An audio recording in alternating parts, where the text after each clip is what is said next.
Volvemos nuevamente hasta Palacio de Gobierno con Peter Román. Peter, adelante. Retomamos la información desde Palacio de Gobierno, conferencia de prensa del ministro de Economía Luis Castillo. Escuchemos. Del año entrante. Quisiera, en primera instancia, compartir con ustedes cuáles son los principales cambios en las proyecciones oficiales del país que han sido recogidas por el marco macroeconómico. Destacando que el fenómeno del menor crecimiento a nivel internacional ha tenido un impacto en todos los países de la región. Justamente yo estuve la semana pasada, el fin de semana, en la reunión de ministros de Economía y Finanzas de la Alianza del Pacífico, y ha habido en todos los países miembros de la Alianza y todos los países del mundo una revisión a la baja en el crecimiento del país. Para el presente año, el crecimiento de la economía se ha reducido de 6,3 a 5,7%, y para el año entrante esperamos una recuperación de 6% con respecto a este año. Quisiera comentarles que la recuperación del crecimiento la vamos a comenzar a ver con mayor fuerza a partir del cuarto trimestre del presente año, principalmente debido a una recuperación del sector de la minería metálica, la pesca y un mantenimiento de un dinamismo importante de la demanda interna. El 2014 va a ser un año mejor que el 2013, especialmente porque el mundo va a crecer a mayores tasas que las que hemos visto en el presente año. Quisiera destacar que el consenso en este mayor crecimiento del mundo no solamente es compartido por nosotros internamente, sino de manera internacional, y a su vez la entrada en producción de importantes proyectos mineros van a aportar al crecimiento económico del año 2014. Atrás de la proyección nueva de 6% para el año 2014 que sustenta el presupuesto que voy a comentar a continuación, se encuentra evidentemente la recuperación de la economía global, el mantenimiento de una dinámica importante del gasto público, especialmente en materia de proyectos de inversión en infraestructura para ir cerrando las brechas, y asimismo una recuperación de las exportaciones que esperamos comiencen a revertir el patrón que hemos visto en los últimos meses, incluso con la entrada en producción de importantes megaproyectos mineros. Para poder mantener el crecimiento en 6% del año entrante es imprescindible mantener un clima de confianza, un clima donde se continúen revertiendo las expectativas de la inversión privada hacia una mejora, y apostar por una serie de reformas que ahunden en la mayor productividad y competitividad de la economía, temas que serán tratados el día de mañana en mi presentación en la Comisión de Congreso, en la Comisión de Economía del Congreso de la República. Con respecto al presupuesto que ha sido aprobado, el proyecto de presupuesto para el año 2014, este asciende a 118.934 millones de nuevos soles. Esto representa un incremento de 9,7% con respecto al presupuesto institucional de apertura del año 2013. Este presupuesto se financia principalmente en un más del 70% con recursos ordinarios por un monto cercano a los 83.000 millones de soles. Quisiera destacar cuáles son los 7 principales objetivos que contempla este proyecto de ley de presupuesto para el siguiente ejercicio. En primer lugar, es continuar con los programas de inclusión social del gobierno del presidente Ollanta Humala. En particular, quisiera destacar un incremento importante, cercano al 30%, en los recursos asignados a los programas sociales. Esto es muy importante porque va en línea del cumplimiento de las metas establecidas por el presidente de la República en su discurso de Fiestas Patrias el 28 de julio pasado. Asimismo, como segundo factor de suma importancia es el fortalecimiento del orden público y la lucha contra la seguridad ciudadana. Acá quisiera enfatizar un importante esfuerzo de asignación presupuestal que se le ha dotado a la construcción y mantenimiento de penales. En el presupuesto ese sector ha aumentado más de 40% y asimismo se garantiza la continuidad del segundo tramo de la reforma salarial de las Fuerzas Armadas y la Policía Nacional del Perú, así como el respectivo equipamiento y desarrollo de capacidades tanto en el sector de defensa como interior. En tercer lugar, quisiera comentar que se continúa con la reforma del sector de educación para el desarrollo de capacidades en nuestro país. De esta manera se garantiza el segundo tramo de la reforma de la carrera magisterial y el fortalecimiento de capacidades, en lo que tiene que ver con incremento de plazas docentes, especialización de los docentes, programas de becas, entre otros. En cuarto lugar, se inicia y se continúa la reforma del sector salud, en los próximos días va a ser publicado el decreto legislativo que empieza, digamos, la reforma del sector salud. En ese sentido yo quisiera destacar un incremento de más de 20% del presupuesto en el año 2014, dirigido principalmente a financiar la política normativa, el plan de lucha contra el cáncer y de mejorar la infraestructura hospitalaria, donde se han asignado más de 600 millones de soles para la construcción de entidades hospitalarias estratégicas. En quinto lugar, vamos a seguir impulsando el fortalecimiento y la modernización del Estado. En este sentido, se han gestionado recursos para la implementación de la reforma de la ley de servir. Esto es muy importante, ya las entidades van a comenzar a ingresar a este nuevo régimen laboral basado en meritocracia, y así mismo se están fortaleciendo capacidades de gestión a los gobiernos nacionales, entre otros aspectos. En sexto lugar, evidentemente el cierre de las brechas de infraestructura son fundamentales en nuestro país, y para ello se ha hecho un importante esfuerzo de dotar de recursos que superan el 25% del presupuesto en el sector de transportes y comunicaciones, vivienda y construcción, y tal cual fue anunciado por el presidente de la República, se ha creado un fondo para poder capitalizar la participación privada en proyectos de iniciativas privadas cofinanciadas y de asociaciones público-privadas. Y por último, y no menos importante, el fortalecimiento de sectores productivos, destacándose las intervenciones en el sector de producción, agricultura y comercio exterior. En síntesis, estamos presentando un proyecto que tiene como propósito compatibilizar el cumplimiento de las metas establecidas por el gobierno del presidente Ollanta Humala, y a su vez también mantener la prudencia en el manejo fiscal. El presupuesto está establecido con cuentas balanceadas, vale decir, ingresos igual a gastos. No hay déficit fiscal en lo que hemos estimado para el año 2014. Dicho esto, estoy presto a recibir sus preguntas. Buenos días, Laura Vázquez de la Agencia Andina. Ministro, ha dicho que todo este presupuesto se basa en la previsión de 6% para el 2014 y continuar con los programas sociales. El 30% hay un incremento de 30% para los programas sociales. ¿Me puede dar un mayor detalle de a qué programa se va a destinar? Y también respecto al cierre de brechas de infraestructura. ¿Cuánto más es el presupuesto que se va a dar y hacia qué cosas puntuales, qué proyectos puntuales se van a desarrollar? Sí, el detalle puntual se va a dar cuando asistamos la semana entrante al Pleno del Congreso a presentar formalmente el proyecto de ley de presupuesto con el presidente del Consejo de Ministros. Esto va a ocurrir la semana entrante. Lo que le puedo adelantar es que se han establecido metas, especialmente de expansión, en lo que se refiere al programa Pensión 65 y al programa Jalibarma. También el programa de desayuno escolar, que fue aprobado mediante proyecto una ley recientemente, se le va a dar continuidad. Son proyectos que están avanzando en un cumplimiento de metas. En el caso de Jalibarma se pretende llegar a una población de cerca de 3 millones de personas beneficiarias de este programa al igual que el cumplimiento de metas en pensión 65.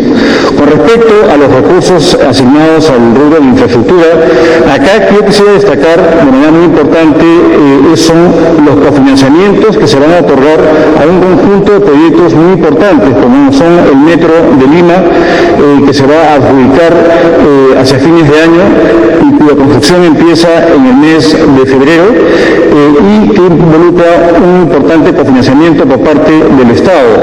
Asimismo, proyectos que tienen que ver con aeropuertos, puertos, infraestructura vial, la longitudinal de la sierra y muchos otros más que van a ser detallados en la sesión del Congreso de la República.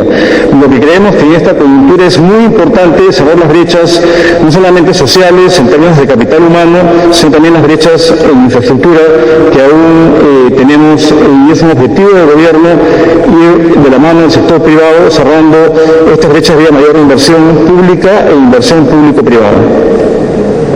Buenas tardes, ministro Edith Martínez, de Perú Noticias. Quería preguntarle respecto a su asistencia al Congreso de la República, específicamente a la Comisión de Economía. ¿Qué propuestas va a llevar usted al Parlamento? Tengo entendido que hay un paquete de propuestas para fortalecer la economía de nuestro país. Sí, yo creo que es importante avanzar como un proceso continuo de mejora de cómo poder hacer que la inversión privada en nuestro país siga fluyendo de manera efectiva.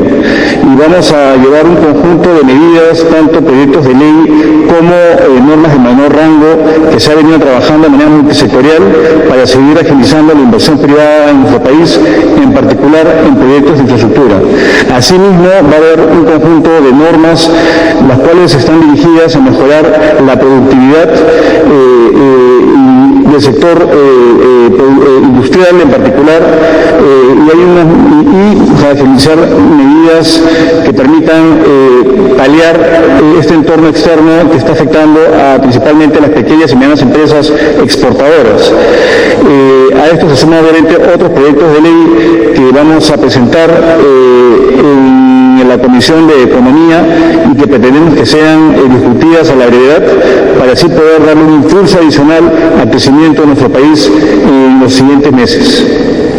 Buenas tardes, Florinda Flores, Diario Correo. Muchas preguntas. Ayer el congresista delegado planteó la posibilidad de prorrogar el aporte de los trabajadores independientes a un sistema tradicional. ¿Se está contemplando algún presupuesto para cancelar, para cumplir con el tema FONEL? Sí, gracias por sus preguntas. A ver, acá yo quisiera establecer una serie de conceptos con respecto al tema del pago de los independientes o su acepción a un sistema previsional, que ha concitado la atención de los medios y yo creo que es importante clarificar ciertos conceptos básicos. En primer lugar, acá no se trata de nada nuevo, fue una ley que fue aprobada hace más de un año y que se ha venido implementando de manera gradual. Con respecto al potencial impacto macro que esto puede tener, quisiera tajantemente negarlo. La población beneficiada de este nuevo régimen, donde entra en el nuevo régimen previsional, sea este público o privado, llega al 4% de la población económicamente activa. 4%. Por lo tanto, no hay un efecto macro en absoluto. En tercer lugar, existe un régimen de gradualidad, especialmente para los trabajadores independientes de menores ingresos, hasta 1,5 veces la remuneración mínima vital. Asimismo, yo quisiera destacar los beneficios de ser parte de un esquema previsional en nuestro país. No existe la cultura del ahorro previsional, que es básicamente poder evitar la pobreza en la vejez vía una pensión digna. Y un beneficio muy importante que se da automáticamente es que los trabajadores independientes que se inscriban en una entidad previsional, sea esta pública o privada, reciben automáticamente un seguro de invalidez y supervivencia y gasto de sepelio. Vale decir, si ese trabajador tiene una invalidez o fallece, automáticamente hay un seguro que cubre obviamente a su familia. Y eso hoy en día los trabajadores independientes de nuestro país no lo tienen. el hecho de que esto sea un esquema obligatorio, les comento que todos los países del mundo tienen esquemas previsionales que son obligatorios. Es una extensión natural del régimen de los dependientes y ahora se le hace extensivo a los trabajadores independientes. Obviamente la confiabilidad del sistema previsional privado es lo que estamos apuntando, es fortalecer este sistema con las otras medidas que se han adoptado en el marco de esta reforma que fue implementada ya hace más de un año. Y quisiera por último comentarles que vamos a reforzar los esfuerzos para poder explicar de manera más extensiva las bondades de este esquema y comentarles que la operatividad no es un problema. A la fecha ya tenemos, se ha inscrito un número importante de independientes, tanto en la ONP como en la AFP, que ganó la licitación, y contarles que la Internet ha sido el mecanismo más fácil de inscripción. En el caso de la ONP, el 99% de los inscritos lo han hecho vía Internet, vía la página web. En el caso de la AFP, el 80%. Por lo tanto, no deben haber dificultades, pero esto no quita la responsabilidad que tiene el Gobierno Nacional de poder explicar las bondades, como lo estamos haciendo, y poder facilitar la inscripción de los trabajadores independientes para que puedan ahorrar y evitar la pobreza en la vejez. Con respecto a su segunda pregunta del FONAVI, existe la comisión ad hoc que sigue trabajando en este proceso.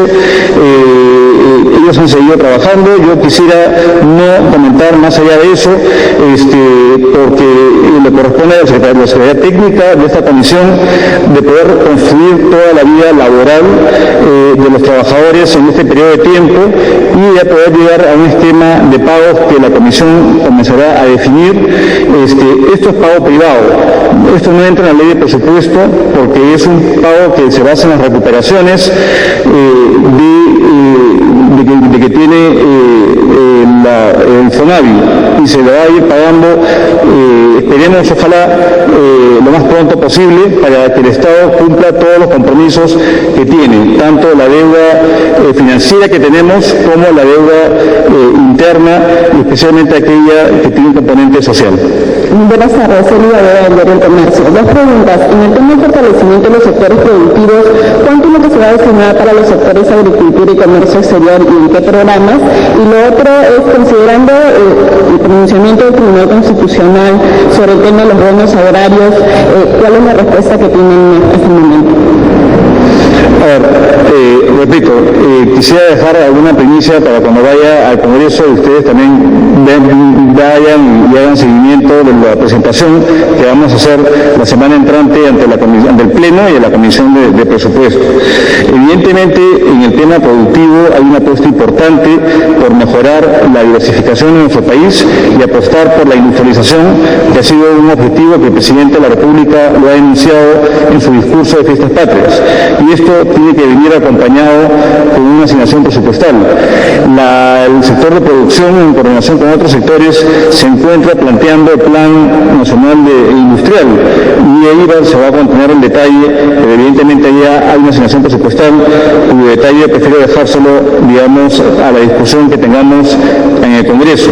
Lo mismo aplica en el sector de comercio exterior, donde se está fortaleciendo a las oficinas comerciales para que nos permitan seguir diversificando a los socios comerciales, que es una tarea del sector mismo. Con respecto a su pregunta en relación al pago que ha establecido el Tribunal Constitucional, evidentemente nos encontramos evaluando cuál es la forma de poder aplicar esta sentencia. Todavía no sé si se ha cerrado el tema legal, y una vez que esto se haga, vamos a evidentemente cumplir con las sentencias judiciales y las sentencias de las máximas cortes que nos impongan. Y acá obviamente apelamos a obviamente cumplir con los compromisos que tiene el Estado peruano, pero a su vez también tenemos compromisos con muchos sectores. Hay deudas sociales que tenemos que cumplir, tenemos cierre de brechas, todavía hay muchos trabajadores que no reciben suficientes haberes. Estamos en un proceso de reforma y tenemos que saber cómo asignar los recursos, pero evidentemente el Estado peruano y el gobierno del presidente Humala no está exento de cumplir las sentencias de las máximas cortes. Cuando tengamos mayor información al respecto, la haremos saber públicamente. Ministro Cintia Velarde, de la agencia Andina, quería que nos precise en qué porcentaje se va a aumentar el presupuesto para la seguridad ciudadana y para la lucha contra el narcoterrorismo del BRAIN.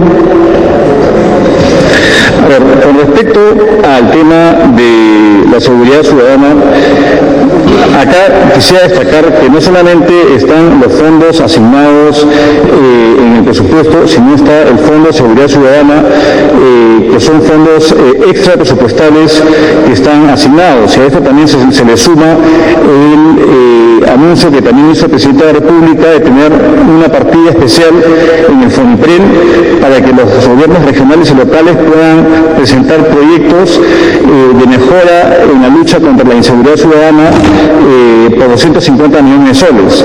En general, el presupuesto que es multisectorial crece de manera importante en más del 20%, pero esto está distribuido en muchos sectores, los que hacen la lucha, digamos, contra la inseguridad ciudadana que abate al país.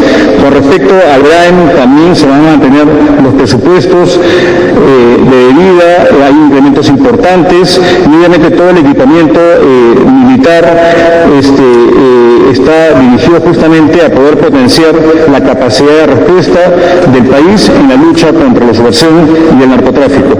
Son, como comenté, uno de los temas estratégicos que guía este presupuesto, que de hecho, lo repito, va a ser presentado en todo detalle la semana entrante en el Congreso de la República.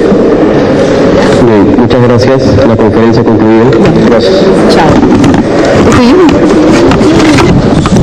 Bien, culmina entonces, Carla, esta conferencia de prensa. El ministro Castilla, quien ha indicado que dejará algunas primicias para mañana en su presentación de la Comisión de Economía del Congreso, luego de este presupuesto que obviamente ha sido aprobado anoche en la sesión del Consejo de Ministros. Volvemos contigo, Carla. Gracias, Peter, por esta información. Así es, el ministro lo que ha dicho pues es que el crecimiento se redujo a 5.6%, esperan recuperarse el otro año, van a poner más fuerza en este crecimiento en el cuarto trimestre de este año. Esto va a dar una recuperación que está basada en la minería. El 2014 va a ser un mejor año económicamente hablando, es lo que ha dicho el ministro Luis Miguel Castilla. Nos vamos a ir a una pausa, pero tenemos información también sobre lo que está ocurriendo en estos momentos en la Casa Blanca. Jay Carney, el vicepresidente estadounidense, está dando una conferencia de prensa y vamos a tener todos los detalles ya en nuestro bloque de Mundo N. Ahora sí, nos vamos a una pausa y volvemos con más.